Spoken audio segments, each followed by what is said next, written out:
Assalamualaikum warahmatullahi wabarakatuh.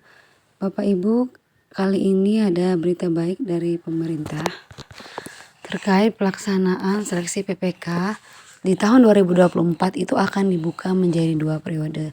Ini salah satu bentuk komitmen pemerintah untuk menuntaskan para tenaga honorer di tahun 2024 ini di instansi pemerintah untuk menjadi P3K di tahun 2025. Informasi baik ini kita dapatkan dari berita di Jakarta tentang seleksi pengadaan P3K tahun anggaran 2024. Bahwasanya penataan non-ASN tenaga honorer menjadi PPK akan dilakukan selama 2 periode di tahun 2024 ini. Seleksi pengadaan pegawai pemerintah dengan perjanjian kerja PPK tahun anggaran 2024 resmi dibuka mulai tanggal 1 Oktober yang dibagi menjadi 2 periode pendaftaran. Periode 1 dibuka 1 sampai 20 Oktober 2024 yang diperuntukkan bagi pelamar prioritas atau pelamar prioritas guru dan D4 bidan pendidik tahun 2023. Ex tenaga honorer kategori 2 atau ex-THK 2 sesuai pangkalan data database THK 2 di BKN, serta tenaga non-ASN yang terdata dalam database BKN. Sementara periode 2 dimulai tanggal 17 November hingga 31 Desember tahun 2024 untuk pelamar tenaga non-ASN yang aktif bekerja di instansi pemerintah termasuk lulusan PPG.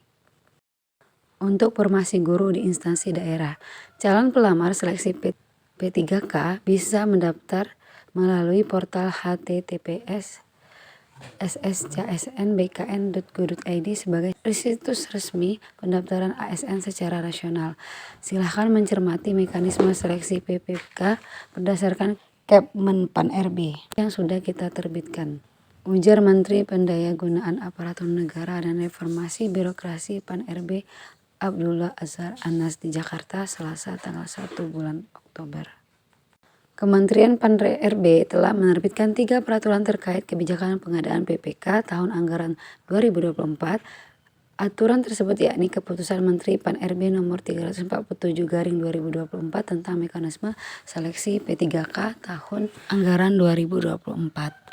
Kepmen Pan-RB nomor 348/2024 tentang mekanisme seleksi P3K untuk jabatan fungsional JF guru di instansi daerah tahun anggaran 2024 serta Kemen Pan-RB nomor 349/2024 tentang mekanisme seleksi P3K untuk jabatan fungsional JF kesehatan tahun anggaran 2024. Menteri Anas mengungkapkan di tahun 2024 pemerintah menetapkan formasi paling besar bagi P3K sejumlah 1.031.554 dari total 1.280.547 formasi CASN 2024. Data per 22 Agustus tahun 2024. Besarnya formasi P3K dialokasikan sebagai upaya penyelesaian penataan tenaga non-ASN di instansi pemerintah. Seleksi P3K tahun 2024 kita fokuskan untuk penataan pegawai non-ASN sehingga 100% formasi P3K akan dibuka untuk pegawai non-ASN di instansi pemerintah. Seleksi P3K di tahun 2024 dilaksanakan dengan komputer Assisted Test atau CAT dengan penentuan kelulusan berdasarkan peringkat terbaik. Dalam seleksi tidak ada nilai ambang batas, namun pelamar akan dinyatakan lulus jika berperingkat terbaik, tutur mantan Bupati Banyuwangi tersebut. Untuk diketahui dalam seleksi P3K hanya terdapat 2 tahapan, yaitu seleksi administrasi dan seleksi kompetensi. Seleksi kompetensi dilakukan untuk menilai kesesuaian kompetensi manajerial, kompetensi teknis, dan kompetensi sosial kultural yang dimiliki oleh pelamar dengan kompetensi jabatan. Selanjutnya akan ada wawancara. Seleksi wawancara dilakukan berbasis komputer yang digunakan untuk menilai integritas dan moralitas peserta. Demikianlah berita ini, semoga menjadi penyemangat bagi Bapak Ibu yang masih bekerja sebagai tenaga honorer di instansi pemerintah. Insya Allah di tahun 2025 semuanya sudah diangkat menjadi P3K. Semoga bermanfaat. Saya akhiri. Assalamualaikum warahmatullahi wabarakatuh.